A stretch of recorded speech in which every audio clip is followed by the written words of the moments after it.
Our lead this hour coming from Major League Baseball with the rich aroma of playoff baseball in the air everywhere. We had double-barreled action in the postseason. The New York Yankees playing the team formerly known as the Cleveland Indians, but the Wokesters got them, so now they're named after a bridge. The Guardians in the climax of the American League Divisional Series. And then in sunny San Diego, the Fightin' Phils played the Pod Squad in Game 1 of the NLCS. So were you watching these games? Let's start with baseball, because I like baseball. It is the plus. We're allowed to do that. I am told we have free reign when the baseball playoffs are underway to talk about baseball. These are not the particularly attractive matchups, but I don't know if you watched it or not. Possibly not. But don't worry. We were observing them, so you would not have to. We'll start in SoCal. We'll get to the Yankee game in a bit, but we'll start in SoCal where Bryce Harper hit a towering home run. It didn't go that far, but it was like a Williamsport, PA home run, really high. And Kyle Schwarber absolutely obliterated a baseball. It was like in The Natural, that old baseball movie, how far he hit that. But they both had home runs, and Zach Wheeler, the dealer, combining with a couple of no-name relief pitchers for a one-hitter for Philadelphia. And they take a 1-0 lead over the Padres in the National League Championship Series. And all that gusto from San Diego, rather quiet right now. The Phillies, they only had 3 hits off Yu Darvish, but didn't matter. 2 gopher balls were more than enough. So let us discuss the question, what did you make of the Phils winning Game 1 of the National League Championship Series? So I've got Silly Putty, Treasure Map, and Surgical. And we're going to combine all of these things together. We're going to lock them together. And we are going to make a cheesesteak sandwich, which is the greatest sandwich ever, the cheesesteak sandwich. So, all right, now, my first impressions, and I think I'm not going on a limb here. I'm not being a shock jock. Boy, that was a lethargic baseball team in San Diego. Both teams were kind of blah, but the Padres, a striking transition from what they had been. Both teams had issues here, but Zach Wheeler, putting on his cape like a superhero and saving the day for the Phillies here, the holy terror on the mound. And watching Zach Wheeler pitch, it was both impressive and upsetting. I'll tell you why in a sec. But he treated the Padre lineup like silly putty. The Padre batters were putty in Wheeler's hands, and it was a combination of things. Wheeler was good, but there were a lot of bad at-bats, swinging early. Wheeler only needed 83 pitches to go 7 innings.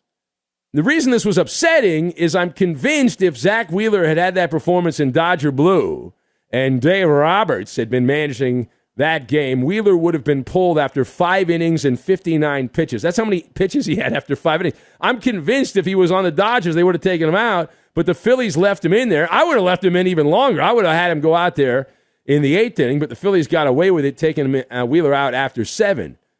And the other question is, why didn't this Padres squad play like this, have at-bats like this against the Dodgers and the Mets? It was the old switcheroo for San Diego, and it is a switcheroo from underdog to favorite, from nobody thinks you have a chance to, hey, you got home field advantage and you're expected to go to the World Series, and they look like a bunch of lightweights, as San Diego did. And that was the type of team they were during the regular season. That's why everyone wrote them off, because that's that regular season Padres showed up in this particular game. Now, page 2. It is a best-of-7 series, I am told, so it's only one game, and there is no such thing as momentum, but it is bigger than that. So since there is no momentum, the question is asked, how important is just one win? Well, here's how important it is. It's a message in a bottle. The Padres have already taken their machete and cut the throat of 2 fire-breathing dragons in baseball, the Metropolitans and the Brooklyn Trolley Dodgers. And now they have to deal with the Phillies, and in comparison, the Phillies are not a fire-breathing dragon. They're more like a kicking baby kangaroo. That's what the Phillies are. And in this little Shakespearean play, the Phillies are the caboose. They were the last team in, and are they going to be the last team out of the playoffs, Philly was able to set the tone. Now you have to follow that up, and it was a nice, thunderous start from a pitching standpoint, but the Phillies following the treasure map. And Dave Dombrowski, when he made a bunch of moves, and the Phillies were a middling team, they had already fired Joe Girardi, but at the trade deadline, Dombrowski made some moves. He went for it. And this is reason number 739 why you make those moves. If you got a shot, if you've got a pulse, you make those moves. And the Phillies did that at the trade deadline. They improved their bullpen. They improved their everyday lineup, center field, made some moves for infielders, whatnot. Those were good additions, obviously, and the Phillies now are 3 wins away from the World Series. But the treasure map for Philadelphia, good starting pitching and swing for the downs. Heavy lumber, and Zach Wheeler throwing darts on the mound. Bryce Harper and Kyle Schwarber with taters.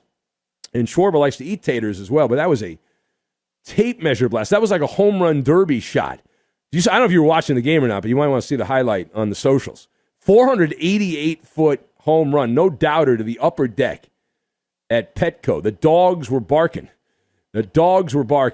And now, game 2, we're right back at it on a Wednesday afternoon, 1 o'clock Pacific, 4 o'clock in the East, as Aaron Nola, whose brother plays for the Padres, Aaron Nola on the mound for the Phils, and a nemesis of this show, Blake Snell. Bro, I'm risking my life, bro.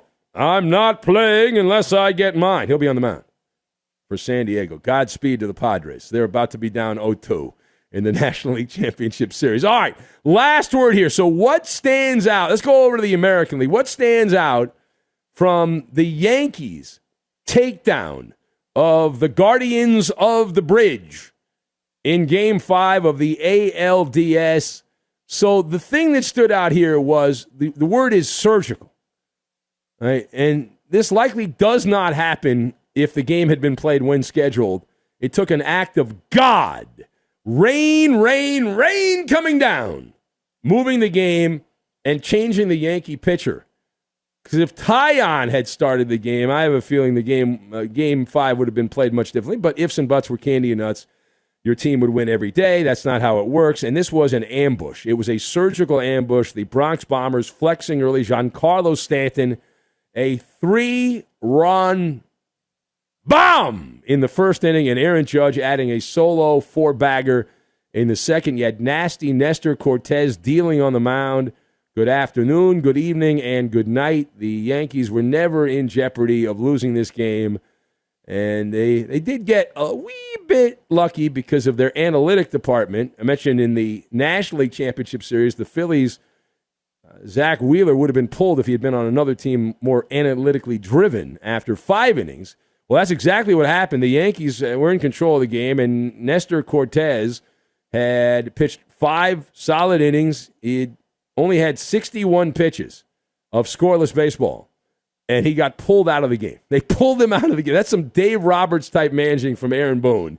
And the Yankees got away with it. They got away with it. Their bullpen pitched good baseball. But, man, was that a bad move. Shock factor.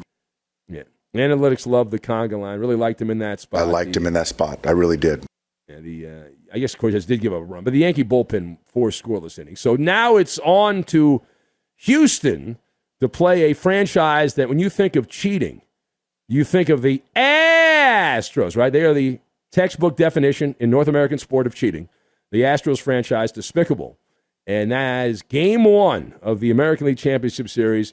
They kick things off here on a Wednesday night. And there is a bonus subplot as Josh Naylor. Remember, he had that home run in Game 4 and against Garrett Cole, and he celebrated while he was rounding the bases. He did he was rocking the baby, like he was rocking the baby. Yeah, and Gleyber Torres, I don't know if you were watching this, but at the end, Gleyber Torres caught the final out at second base of Game 5 of the ALDS and immediately mimicked Naylor by rocking his arms as the Yankees began to celebrate advancing to the League Championship Series. So why did the Yankees rally around the rock a baby gesture? So it's the standard mixed messages from Major League Baseball. Like the marketing arm says, let the kids play. All right, let them do whatever they want. Bat flipping, chest thumping, other acts of flamboyance. But the culture of baseball is still to get very upset and to have your panties in a bunch because of these celebrations, right? They all cue up the Queen of Soul, the late great Aretha Franklin, and RESPECT. It's all about respect, right? It's not respectful. Right? And Josh Naylor is a nobody. He's not allowed to play with the razzmatazz. Only the name brand players can celebrate. And see, I thought the way this was handled, the Yankee fan, it's good for the fans to do this. Like the fans were chanting, "Who's your daddy?" We can add that to our list of chants. But that's a classic chant. That goes back many years. The most famous "Who's your daddy" chant was Pedro Martinez with the Red Sox when they were playing the Yankees, and that was a classic "Who's your daddy" chant. But we had a little bit of that "Who's your daddy" to the Cleveland baseball team, formerly known as the Indians there, in that particular game. So that's the scene in Major League Baseball at this particular moment.